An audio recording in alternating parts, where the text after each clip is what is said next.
ಸಖತ್ ಟೇಸ್ಟಿಯಾಗಿರುವಂತಹ chilli chicken recipe ಮಾಡ್ತಾ ಇದ್ದೀನಿ. ಇದು ಮಾಡೋದಂತೂ ತುಂಬ ಸುಲಭ. ನೀವು ವಿಡಿಯೋ ನೋಡಿದ್ರೆ ಇಷ್ಟೇನಾ ಅನಿಸುತ್ತೆ, ಅಷ್ಟು ಸುಲಭ. ಮೊದಲನೇದಾಗಿ ಒಂದು ಮಿಕ್ಸಿ ಜಾರ್ಗೆ ಒಂದು ಗಡ್ಡೆ ಅಷ್ಟು ಬೆಳ್ಳುಳ್ಳಿ, ಇದು ಒಂದು 1/4 kg ಚಿಕನ್ಗೆ ನಾನು ತೋರಿಸ್ತಾ ಇರೋವಂಥದ್ದು, ಮತ್ತು ಒಂದು 4 ಹಸಿರು ಮೆಣಸಿನ್ಕಾಯಿ, ನಂತರ 4 ಗೋಡಂಬಿ, ಸ್ವಲ್ಪ ಕೊತ್ತಂಬರಿ ಸೊಪ್ಪು, ಮತ್ತು ಒಂದೆರಡು ಕಡ್ಡೆಯಷ್ಟು ಪುದೀನ ಸೊಪ್ಪು ಹಾಕ್ಕೊಳ್ತಾ ಇದ್ದೀನಿ. ಪುದೀನ ಸೊಪ್ಪು ಜಾಸ್ತಿ ಹಾಕಕ್ಕೆ ಹೋಗ್ಬೇಡ್ರಿ, ಸ್ಮೆಲ್ ಬರುತ್ತೆ ಜಾಸ್ತಿ, ಅದೇನೆ ಹಾಗಾಗಿ. ಮತ್ತು ಸ್ವಲ್ಪ ಒಂದು ಅರ್ಧ ಇಂಚಷ್ಟು ಶುಂಠಿ ಹಾಕ್ಕೊಳ್ತಾ ಇದ್ದೀನಿ.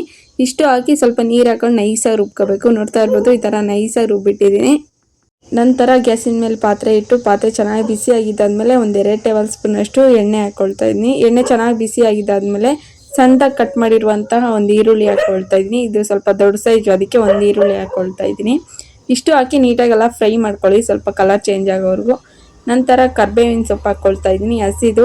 ಹಸಿ ಕರ್ಬೇವಿನ ಸೊಪ್ಪು ಹಾಕೋದ್ರಿಂದ ಟೇಸ್ಟ್ ತುಂಬ ಚೆನ್ನಾಗಿರುತ್ತೆ, ಹಾಗಾಗಿ ಹಾಕ್ಕೊಳ್ತಾ ಇದ್ದೀನಿ. ನೀಟಾಗೆಲ್ಲ ಫ್ರೈ ಮಾಡ್ಕೊಳ್ಳಿ, ಎಲ್ಲ ಸ್ವಲ್ಪ ಹೊಂದ್ಕೊಳೋ ಥರ.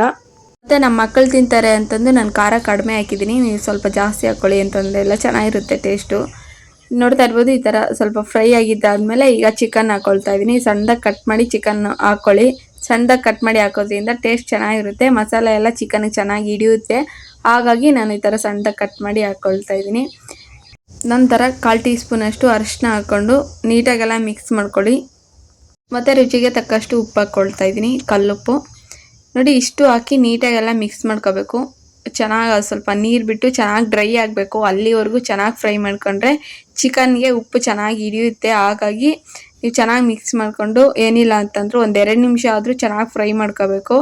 ಎಣ್ಣೆಲ್ಲ ಚೆನ್ನಾಗಿ ಫ್ರೈ ಮಾಡೋದ್ರಿಂದ ಉಪ್ಪು ಚೆನ್ನಾಗಿ ಹಿಡಿಯುತ್ತೆ ಚಿಕನ್ಗೆ, ಸಪ್ಪೆ ಅನಿಸೋದಿಲ್ಲ ಚಿಕನ್, ಹಾಗಾಗಿ ಈ ಥರ ನೀಟಾಗೆಲ್ಲ ಫ್ರೈ ಮಾಡ್ಕೊಳ್ಳಿ. ನೋಡ್ತಾ ಇರ್ಬೋದು, ಈ ಥರ ಈ ಎಣ್ಣೆ ಎಲ್ಲ ಬಿಟ್ಟಿದೆ ಸೈಡಲ್ಲೆಲ್ಲ, ಇಷ್ಟಾದರೆ ಸಾಕಾಗುತ್ತೆ. ಆಗಲೇ ರುಬ್ಬಿಟ್ಟಿದ್ವಲ್ಲ, ಅದನ್ನು ಹಾಕ್ಕೊಳ್ತಾ ಇದ್ದೀನಿ. ಅದನ್ನು ಹಾಕಿ ಅದೇ ಕಪ್ಪಲ್ಲಿ ಒಂದು 2 ಕಪ್ಪಷ್ಟು ನೀರು ಹಾಕ್ಕೊಳ್ತಾ ಇದ್ದೀನಿ.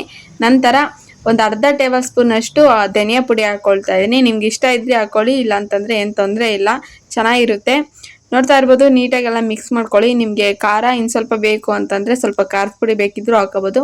ನಾನಿನ್ನು ಎಕ್ಸ್ಟ್ರಾ ಖಾರದ ಪುಡಿ ಏನು ಹಾಕ್ಕೊಳ್ತಿಲ್ಲ, ಆಗಲೇ ಮೆಣಸಿನ್ಕಾಯಿ ಹಾಕಿದ್ನಲ್ಲ ಅಷ್ಟೇ.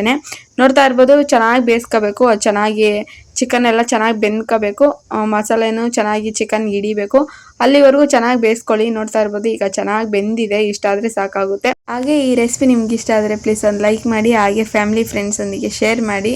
ನೋಡ್ತಾ ಇರ್ಬೋದು, ಚೆನ್ನಾಗಿ ಡ್ರೈ ಆಗಿದೆ, ಇಷ್ಟ ಆದರೆ ಸಾಕಾಗುತ್ತೆ. ಈ ಚಪಾತಿ, ಮುದ್ದೆ, ದೋಸೆ ಎಲ್ಲದಕ್ಕೂ ತುಂಬ ಚೆನ್ನಾಗಿರುತ್ತೆ. ನಾನು ದೋಸೆ ಮಾಡಿದ್ದೆ, ನೋಡ್ತಾ ಇರ್ಬೋದು ತುಂಬ ಚೆನ್ನಾಗಿ ಬಂದಿದೆ. ನಿಮಗೆ ದೋಸೆ ರೆಸಿಪಿ ಬೇಕಂತಂದರೆ ಕಮೆಂಟ್ ಮಾಡಿ, ನೆಕ್ಸ್ಟ್ ಟೈಮ್ ಮಾಡಿದಾಗ ವೀಡಿಯೋ ಮಾಡ್ತೀನಿ. ತುಂಬ ಟೇಸ್ಟಿಯಾಗಿ ಬಂದಿದೆ ಚಿಲ್ಲಿ ಚಿಕನ್ ಮಾತ್ರ. ಇದೇ ಥರ ವೀಡಿಯೋಸ್ಗಾಗಿ ನಮ್ಮ ಚಾನಲ್ನ ಸಬ್ಸ್ಕ್ರೈಬ್ ಮಾಡ್ಕೊಳ್ಳಿ. ಇನ್ನೂ ನಿಮ್ಗೆ ಏನಾದರೂ ಡಿಫ್ರೆಂಟಾಗಿ ಅಡುಗೆಗಳು ಬೇಕಂತಂದರೆ ಕಮೆಂಟ್ ಮಾಡಿ. ನಾಳೆ ಮತ್ತೊಂದು ವೀಡಿಯೋ ಜೊತೆ ಸಿಗೋಣ ಫ್ರೆಂಡ್ಸ್, ಬಾಯ್.